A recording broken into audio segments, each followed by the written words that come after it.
नमस्कार प्यारे विद्यार्थियों, मैं आपके साथ डॉक्टर कांतराज पुनिया और ये अपना पॉलिटिकल पॉइंट। काला कोट और खाकी वर्दी का रिश्ता अपने आप में बहुत महत्वपूर्ण रिश्ता माना जाता है और ख़ास बात यह है कि इनके बीच जितने रिश्ते सुदृढ़ होते हैं उतना ही समाज की व्यवस्था कमज़ोर होती नजर आती है। परंतु कई बार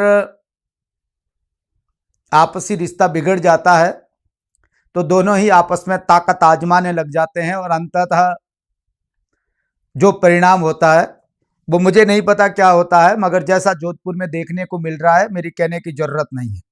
एक तरफ सवाल यह है कि क्या एक थानेदार साहब द्वारा की गई कार्रवाई ठीक थी और दूसरी तरफ क्या वकील साहब पूरी तरीके से दूध के धुले हुए थे। दोनों के बीच सोशल मीडिया पर जो बात हो रही है वो तो सीधी सी बात है, जैसी हवा चलती है वैसी लोग बात करते हैं और एक बार आपकी जुबान और सोशल मीडिया पर आ जाने के बाद में कुछ भी उसका परिणाम क्या होगा ये तो मुझे नहीं पता, मगर मैं बहुत तटस्थ तरीके से, सिंपल तरीके से बात आपसे कहना चाह रहा हूं। जिस काले कोट को आप वकीलों के कंधों पर देख रहे हैं वो काला कोट 17वीं शताब्दी में जब क्वीन मेरी की डेथ हो गई तो शॉक के रूप में लोगों ने पहना था, यानी क्वीन मेरी क्वीन के कोर्ट के लोगों ने पहना था और वही बाद में वर्दी बन गई और ये विद्यार्थियों आज एक वकील की यूनिफॉर्म है। एडवोकेट एक्ट 1961 उनके लिए एक आचार संहिता तैयार करता है, कोड ऑफ कंडक्ट तैयार करता है और वो कोड ऑफ कंडक्ट उन्हें सफेद शर्ट पहनने को और इसके साथ काला कोट और एक बैंड पहनने को कहता है, जो आप उनको पहने हुए जैसी वर्दी देखते हैं और वर्दी देखकर हमें पता चलता है कि ये जो है वकील साहब है और ये जो है थानेदार साहब है। थानेदार साहब की वर्दी के साथ उस पर लगे हुए स्टार उनकी शोभा बढ़ाते हैं। सवाल यह है कि जोधपुर के मामले में क्या सही था क्या गलत था मुझे नहीं पता। एक छोटा सा वीडियो सामने लाया गया और कट पेस्ट करके, वीडियो बनाने वाला अच्छी तरीके से जानता था कि वीडियो बनाया जा रहा है और जो आदमी सामने बोल रहा है एक पक्ष, जिसको ये पता नहीं है कि मेरा वीडियो बन रहा है। और हम सब जानते हैं कि जिन्हें ये पता होता है कि वीडियो बन रहा है वो बड़ा सलीके से बोलता है और जिन्हें ये पता नहीं होता वो सलीका कहीं न कहीं भूल जाता है और वो नेचुरल बात कहता है। पुलिस और पुलिसिंग बस समाज का हार्ड धंधा है। सीधी सी बात है, एक ऐसा काम जो ऐसी ड्यूटी, ऐसा फर्ज जिसके ऊपर बहुत सारी जिम्मेदारियां और पॉलिटिकल इंटरफेयर उसके कार्यों में रहता है। न्यायपालिका की लताड़, समाज की अपेक्षाएं और नेताओं के गुंडागर्दी, ये सब इनके साथ में देखने को मिलती है। इसे आप और हम सब जानते हैं। दूसरी तरफ वकील कानून कितना जानते हैं ये सब जानते हैं, वो कोर्ट में बताते हैं और जब बाहर आते हैं तो राजनीति भी करते हैं और भी नीति और अनीति जितनी होती है उतनी सब वो करते हैं, इसमें कोई शक है नहीं। अब सवाल है कि क्या एक वकील को थाने में जाने तक कहां तक उसका अधिकार था। मैं आपको कह दूं, थाने के अंदर वकील का जाना, पूछताछ के दौरान उपस्थित रहना, उसमें मदद करना उनका काम है, परंतु वो थाने की किसी भी कार्रवाई के अंदर वकील इंटरफेयर नहीं कर सकता, दखल नहीं दे सकता, ना वो जांच कर सकता है, ना वो किसी प्रकार की बहस और दबाव बना सकता है और ना ही गिरफ्तार किसी को करने और छोड़ने को कह सकता है बिना कानूनी आदेश के। जब तक कोई उसके पास मजिस्ट्रेट या जज का आदेश नहीं है तब तक वो ऐसा कुछ भी नहीं कर सकता। अब वकील साहब क्या कर रहे थे वो मुझे नहीं पता, आप खुद डिसाइड करिए वो क्यों गए थे, ये बात अलग है। मैं ये मानता हूं वर्दी कोई कपड़ा नहीं है बल्कि एक वचन है जो कभी ना नींद लेती है ना अपने घर पर त्योहार मनाती है। समाज जब खुशियां मना रहा होता है तब वो वर्दी पहनकर चौराहे पर कहीं न कहीं ये व्यवस्था देख रही होती है कि समाज में सब कुछ ठीक ठाक चल रहा है या नहीं चल रहा है। ये पुलिसिंग का काम है और पुलिसिंग ऐसे काम करती है।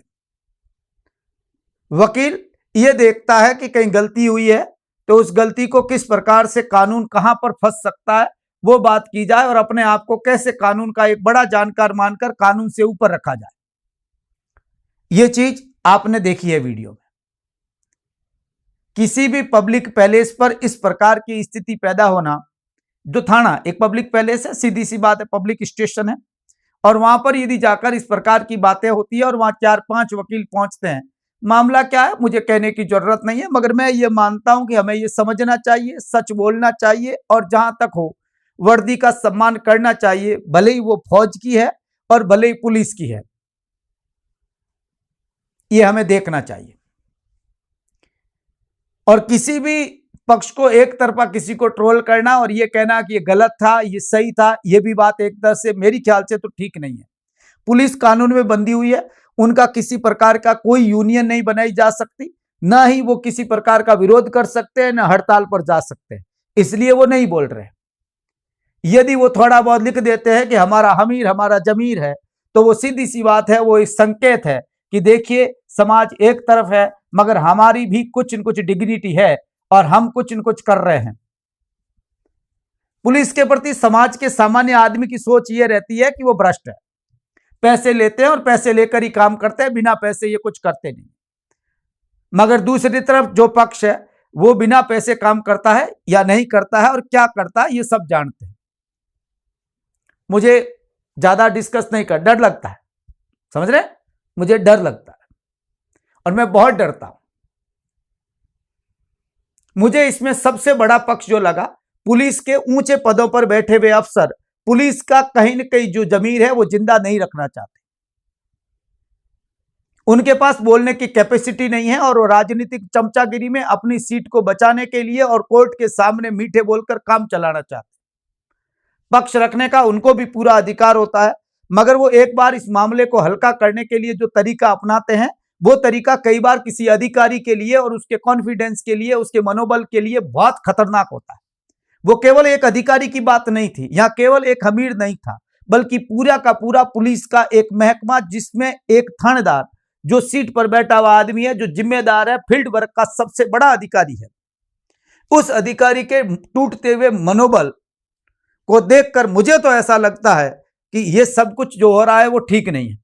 ऐसा नहीं है कि ये पुलिस के साथ पहली बार हो रहा है, पुलिस के साथ ऐसा रोज रोज होता है। और जब मौका होता है तो बड़े अधिकारी बड़े राजनीतिक चमचागिरी में कई बार इनका बहुत बड़ा नुकसान भी कर जाते हैं, क्योंकि वो अपनी हेकड़ी और अपनी सीट को बनाए रखने के लिए कुछ न कुछ करते हैं। आपको अच्छी तरीके से पता है, कांस्टेबल से लगाकर एचएसओ तक के जो लोग होते हैं ये फील्ड वर्कर हैं, और इससे ऊपर के जो लोग आरपीएस से लगाकर आप आईएएस जो एसपी है, आईपीएस जिसको आप एसपी बोलते हैं, सुपरिटेंडेंट ऑफ पुलिस जो है, ये अधिकारी लोग हैं। इनके बीच में एक बहुत बड़ी खाई है। ये लोग फील्ड वर्कर हैं, पूरी तरीके से काम वही करते हैं, इनको ही अपने टारगेट पूरे करने होते हैं और नेताओं को भी खुश रखना पड़ता है। नहीं रखो तो काम गड़बड़ है, क्योंकि नेता को तो हम तैयार करते हैं जो कमेंट कर रहे हैं, इसमें कहने की कोई शक नहीं है। और वो क्या करते हैं और उनके पास क्या मामले जाते हैं ये भी कहने की जरूरत नहीं है। ये बैठे हुए लोग इनके कॉन्फिडेंस को कभी, हर बार मुझे देखने को मिला है जहां तक, नजरअंदाज कर जाते हैं और ये कहते हैं कि कोई बात नहीं, संभाल दिया जाएगा। ये हायरार्की ऐसे काम करती है। 5th पे कमीशन के समय भी डीजीपी साहब ने जो काम किया एक सरकार को खुश करने के लिए और अपनी सीट के लिए, वो विद्यार्थियों आज भी पुलिस वाले भुगत रहे हैं। आप अच्छी तरीके से जानते हैं, एक पुलिस वाले का वेतन 4th ग्रेड के बराबर होता है। प्रोबेशन के अंदर उसे 14,600 रुपए मिलते हैं, ओनली 14,600। यानी मेरा कहने का मतलब यह है, उसे एक कमटे के मजदूर से भी कम में काम करना होता है। और जब उसकी बेसिक स्टार्ट होती है, जब फिक्स होता है 2 साल प्रोबेशन पूरा होने के बाद, तो उसे 20,800 रुपए मिलते हैं। मैं आपको जानकारी के लिए बता रहा हूं विद्यार्थियों, राजस्थान में पुलिस वाले कांस्टेबल को मिलने वाला वेतन मेरी ख्याल से हिंदुस्तान का सबसे न्यूनतम वेतन। इससे कम किसी भी स्टेट के अंदर पुलिस को पेमेंट नहीं मिलता, किसी में भी नहीं मिलता। आपको हैरानी जरूर हो रही होगी, और मैं इसलिए ये बात कह रहा हूं कि ये 5वें वेतन आयोग में ऐसा किया गया इनके साथ। 24 घंटे ड्यूटी करता है यार।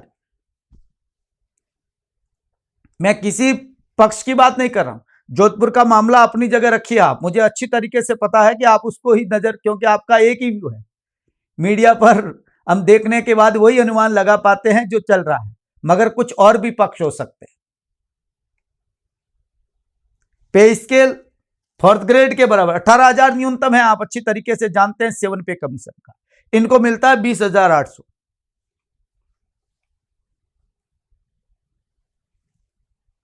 इन लोगों के बच्चे, एजुकेशन, फैमिली किस स्थिति में रहती है कहने की जरूरत नहीं है। ड्यूटी ड्यूटी और ड्यूटी के बाद बाकी व्यवस्थाएं स्टेट की मिलिट्री में और सेंट्रल फोर्सेज के अंदर फिर भी फैसिलिटी है, उनके भत्ते हैं, उनके सुविधाएं हैं। स्टेट गवर्नमेंट इनको कितनी सुविधाएं और भत्ते देती है कहने की जरूरत नहीं है, 150 रुपए में वर्दी सिलवा देती है ये सरकार, यह आप और हम सब जानते हैं।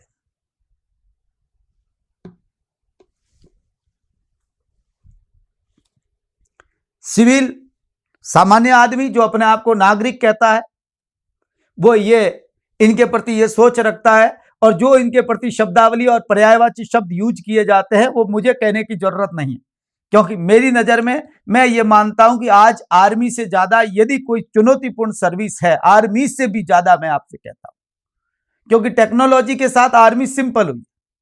अब ग्राउंड पे लड़ना ज्यादा हार्ड नहीं रहा है, बल्कि हमारी और टेक्निकल लड़ाइयां बढ़ चुकी है, मगर यहां पर जो स्थिति है वो अभी भी ग्राउंड पर भागते हुए अपराधी के पीछे और दिन में 3 बार कंधे के पास से निकलती हुई मौत छूकर निकलती है, क्या पता कब गले मिल जाए, कुछ कह नहीं सकते। दूसरी तरफ वकील साहब है, मुझे नहीं पता वकील साहब के राइट्स कितने हार्ड होते हैं, मगर मैं ये जानता हूं एडवोकेट एक्ट 1961 जो इनके लिए कोड तैयार करता है, और जो वकालत के दौरान उन्हें इथिक्स का पेपर पढ़ाया जाता है, उसको कम से कम ध्यान रखना चाहिए। समाज आपसे अपेक्षा करता है, सम्मान करता है, मगर इसका मतलब ये नहीं है कि आप हर बात बोलेंगे वो समाज ठीक ही मान लेगा, ऐसा नहीं है। समाज के अंदर बढ़ते हुए मामलों में रेप, दहेज, जाति सूचक शब्दों के मामले कितने सच हैं यह कहने की जरूरत नहीं है। एनसीबीआरबी के आंकड़े देख लीजिए जो कि आपको बता देंगे कि कैसे और किस प्रकार से मामले बनते हैं और किस प्रकार से लोगों के इस मामले में फायदा उठाया जाता है। जो वकील साहब जिस मामले को लेकर गए थे उस पर मैं डिस्कस नहीं करना चाहता। दबाव क्या था और 4-5 लोग जाने के बाद और वीडियो बन रहा था, वो वकील साहब कह रहे हैं मुझे पता ही नहीं था, तो बात अलग है, क्योंकि समझदार दुनिया है। ऐसी बात है नहीं कि आप कहेंगे वो सब ठीक ही ठीक कह रहे हैं। और दूसरी बात, थाने में आपका अपहरण हो रहा था, ये बात भी ठीक है, पुलिसिंग की अपनी लैंग्वेज थी, हार्ड थी, ये बात शोभा नहीं देती, एक सभ्य समाज के अंदर वो बात ठीक नहीं लगी होगी। मगर आप और हम सब जानते हैं, घर में हम जब बोलते हैं और जब एक फैमिली के बीच की बात होती है, ठीक है, पब्लिक पैलेस की बात थोड़ी सी छोड़िए, अपनी जुबान के ऊपर कुछ बातें निकलती है, हर बात का अर्थ और उसके साथ उन्हें पता नहीं है, एक नॉर्मल बात करता हुआ आदमी अपनी बात बोल देता है, मगर इसका मतलब यह नहीं है कि उस आदमी के अपने राइट, सुनवाई का अधिकार दिए बिना ही आपके दबाव में पुलिस अधिकारी बर्खास्त का ऑर्डर निकाल देते हैं, निलंबन का ऑर्डर निकाल देते हैं, और आप उनसे यह मांगते हैं कि इनको अगला जो थाना भी मिलेगा वो फील्ड वर्क नहीं मिलना चाहिए, इनको ड्यूटी नहीं, फील्ड ड्यूटी मिलनी ही नहीं चाहिए, पूरा का पूरा थाना सस्पेंड कराकर आप क्या संकेत देना चाहते हैं? यह संकेत कि समाज का सबसे ही ताकतवर वर्ग है तो अब हम हैं, अब हम कहेंगे वैसा होगा, यह कहना चाहते हैं। जुडिशरी अपना काम करती है, क्लियर बात है, उनके सामने मामला जाता है तो वो एक प्रकार से अपना एक्शन रिएक्शन जो होता है वो करना ही है और करना भी चाहिए। उसके प्रति हमारा और समाज का विश्वास है, वो मैं ये मानता हूं कि हमें भले ही वो जैसा सोक्रेट्स ने कहा बड़ी गलत है पर सैल्यूट करना चाहिए, क्योंकि उसके बिना व्यवस्थाएं ठीक चल ही नहीं सकती। मैं तो एक बात कहूंगा कि वतन के हालात बताने लगूंगा तो पत्थर भी आंसू बहाने लगेंगे, जिसे सुना था जीवन का रक्षक हमें क्या पता सताने लगेंगे। कैसे पार उतरेगी नैया जब मल्लाही किश्ती डुबाने लगेंगे, मेरे वतन को इन भूखों से बचा लो वरना ये कुर्सी तक को खाने लगेंगे। ये कोई पुलिस अधिकारी को सस्पेंड करने का मामला नहीं है, बल्कि इससे ज्यादा और गंभीर मामला है। इससे पूरी पुलिसिंग और पुलिस व्यवस्था प्रभावित होती है और कॉन्फिडेंस गिरता है।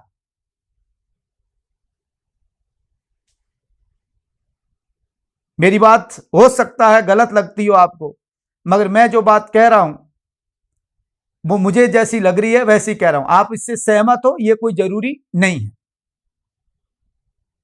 पर मेरा ये मानना है कि जिंदा रहना है तो हर सांस हुकूमत से मत मांग।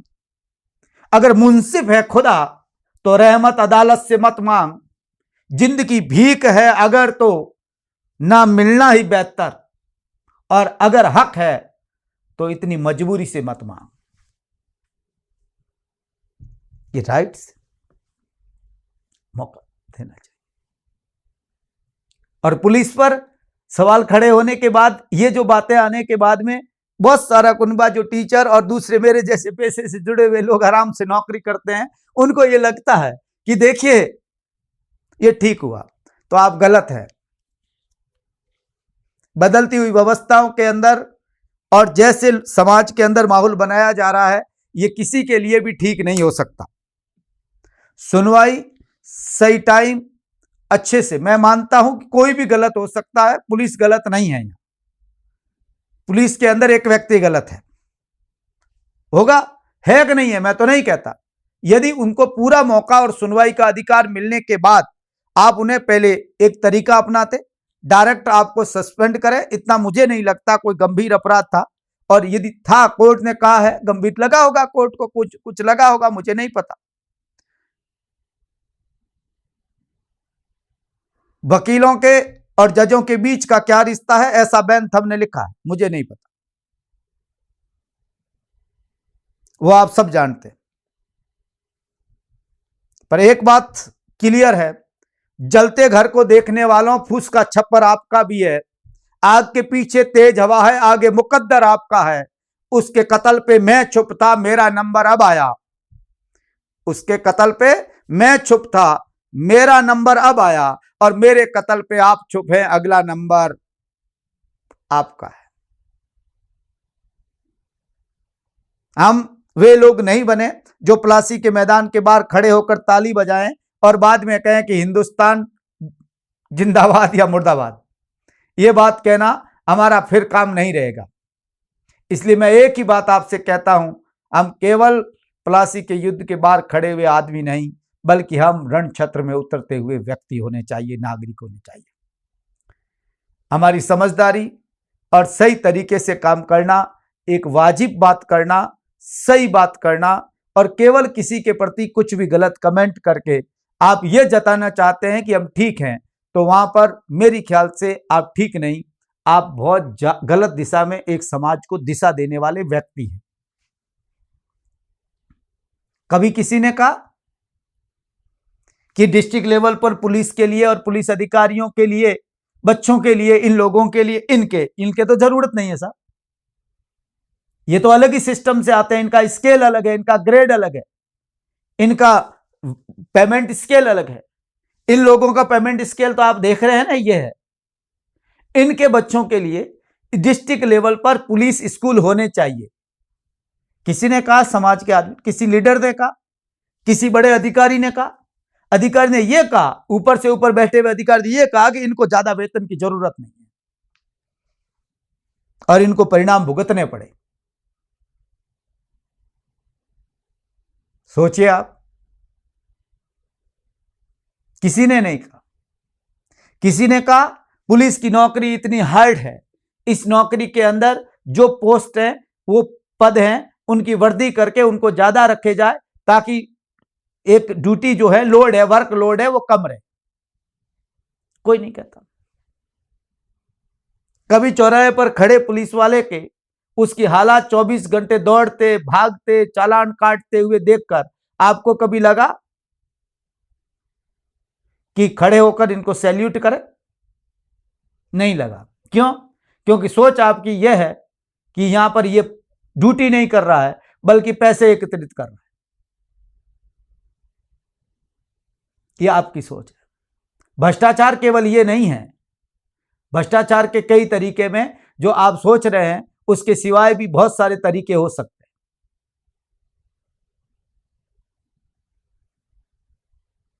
और जो सब जानते हैं इनके ऊपर कितना दबाव, इनकी क्या मजबूरियां होगी, क्या व्यवस्थाओं के ये कितने मजबूर होंगे, आपने अनुमान लगाया है? नहीं लगाया होगा।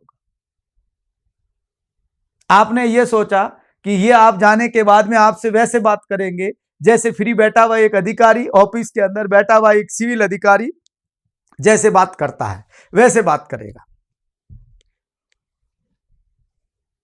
इनके ऊपर कितना मेंटली टॉर्चर्ड होते हैं ये पता है। ये किस प्रकार से एग्जाम पास करके आते हैं और फिर आने के बाद में इस नौकरी को कैसे बचाते बचाते बचाते ये पूरी करते हैं, ये भी सोचना चाहिए। और दूसरी तरफ केवल और केवल आपने कैसे वकालत करके आ गए मुझे नहीं पता, मगर आए हैं। बार काउंसिल ऑफ इंडिया ने आपको रजिस्टर्ड किया है और आप हाई कोर्ट के अंदर रजिस्टर्ड हुए हैं, तो सीधी सी बात है आप वकील हैं, उसमें कोई शक नहीं। मगर यह भी नहीं सोचना चाहिए कि केवल और केवल इस देह पर काला कोट डालने से कोई वकील हो जाए, इतना भी जरूरी नहीं। हमारी इमेज, हमारी डिग्निटी, समाज के हम सब एक हिस्सेदार हैं और मेरा मानना है कि हमें सबका सम्मान करना चाहिए। और उन लोगों का जिनको वास्तव में सही तरीका, एक देखो एक प्रोसेस है, उसके दौरान भले ही नौकरियां जाती है, बहुत की गई है, उसमें कोई शक नहीं है। आप उनको मौका देते, नोटिस देते, सस्पेंड बाद में आपको यदि नोटिस का सही जवाब नहीं है सुनवाई का तो सस्पेंड करते, सस्पेंड के बाद आप उन पर भले मुकदमा चलाओ, फरियादी उनको साबित होता है तो भले आप बर्खास्त करिए, ये एक प्रोसेस है। मगर किसी दबाव में रातों रात कार्रवाई करते हैं, ऐसा कोई मेरी ख्याल से पार्लियामेंट पर कोई हमला था नहीं। और किसी को लगा तो 4-5 वकील साहब वहां ऐसी कौन सी सुनवाई करने गए थे, और आपका थाने के अंदर तो केवल जो हक है वो एक सीमित है। आपने पढ़ा होगा, मेरी ख्याल से आप वकील हैं तो एडवोकेट एक्ट 1961 को बहुत अच्छी तरीके से पढ़ के गए होंगे आप, कि आप वहां पर कितना इंटरफेयर कर सकते हैं। कुछ लोग जो ये कहते हैं कि साहब आपने तो भारतीय नागरिक सुरक्षा संहिता जो है उसको ढंग से नहीं पढ़ा होगा, मैंने पढ़ा है। सीआरपीसी का सेक्शन 41D भी पढ़ा है, और वही सेक्शन जो प्रेजेंट टाइम के अंदर भारतीय नागरिक सुरक्षा संहिता के अंदर 38 है उसको पढ़ा है। कई को मैं व्हाट्सएप पे कमेंट देख रहा था, कुछ लोग कह रहे थे 38 पढ़ लेता तो वो ऐसा नहीं करता। 38 में क्या लिखा है उसको नहीं पता, 38 पढ़िए, मैं आपको बता देता हूं। 38 ये कहता है कि जब किसी व्यक्ति को गिरफ्तार किया जाता है और पुलिस द्वारा पूछताछ की जाती है, तब गिरफ्तार व्यक्ति पूछताछ के दौरान अपनी पसंद के अधिवक्ता से मिलने का हकदार होगा, किंतु संपूर्ण पूछताछ के दौरान नहीं। वकील साहब वहां ये कह रहे थे कि अभी तक अरेस्ट नहीं किया गया, अरेस्ट करने के पीछे पुलिस इन्वेस्टिगेशन एजेंसी पुलिस है, और अरेस्ट कब होगा यह तय पुलिस करेगी या वकील साहब करेंगे। दूसरी बात, बयान लेने वाले की ड्रेस पहनी हुई है नहीं है, ठीक है, आप उनके जानकारी लेना आपका हक है, मगर इतना भी जरूरी नहीं है।